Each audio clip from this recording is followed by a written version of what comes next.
తాకట్లో ఉన్న మీ బంగారాన్ని విడిపించి ఆ రోజు ఆన్లైన్ రేటుకి కొంటాం. Sharma gold company. మురళి, నీ దేవుడు వచ్చాడులే మురళి. ఓసారి చూడు మురళి, నువ్వు ప్రాణం కన్నా ఎక్కువగా అభిమానించిన నీ దేవుడు పవన్ కళ్యాణ్ నీ కోసం వచ్చాడు. నిన్ను చూడటానికి వచ్చాడు. ఒక్కసారి కూర్చొని మాట్లాడు మురళి. పాక్ ఉగ్రవాదుల దాడుల్లో వీరమరణం పొందిన వీర జవాన్ మురళీ నాయక్ తండ్రి కన్నీటి గాథిది.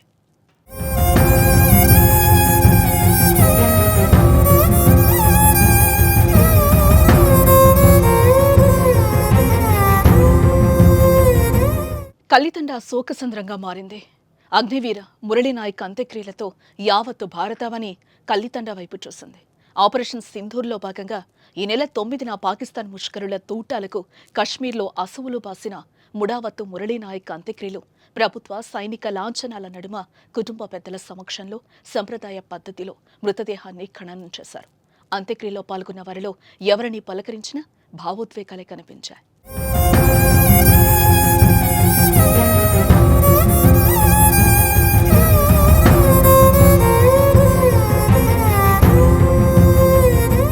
మరోపక్క వీర జవాన్ కడసారి చూపు కోసం ఏపీ మంత్రులు కదిలొచ్చారు. మురళీ నాయక్ పార్థివ దేహానికి డిప్యూటీ సీఎం పవన్ కళ్యాణ్, మంత్రులు నారా లోకేష్, సత్యకుమార్ సహా పలువురు మంత్రులు, ఎమ్మెల్యేలు, ప్రజాప్రతినిధులు నివాళులర్పించారు. ఈ సందర్భంగా మురళీ నాయక్ తండ్రి పవన్ కళ్యాణ్ను హత్తుకుని కన్నీరు మున్నీరయ్యారు. మురళి, నీ దేవుడు పవన్ కళ్యాణ్ వచ్చాడు, ఓసారి లే అంటూ మురళీ నాయక్ తండ్రి విలపించిన తీరు పవన్ కళ్యాణ్ కంట నీరు తెప్పించింది.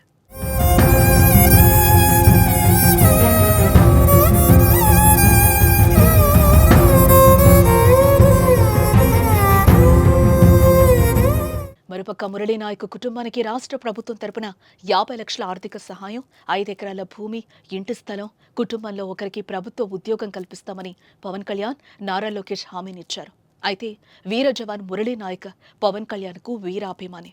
పవన్ను ఈ విధంగా తన దగ్గరికి రప్పించుకోవడం బాధాకరమని మంత్రి సత్యకుమార్ అన్నారు. ఇదిలా ఉంటే వీర జవాన్ కుటుంబానికి 25 లక్షల వ్యక్తిగత సాయం చేస్తానని పవన్ హామీనిచ్చారు. ఇంకా ఎలాంటి సాయం కావాలన్నా ఇచ్చేందుకు సిద్ధంగా ఉన్నామన్నారు. మురళీ నాయక్ కుటుంబానికి భగవంతుడు ధైర్యం ఇవ్వాలని పవన్ ఆకాంక్షించారు.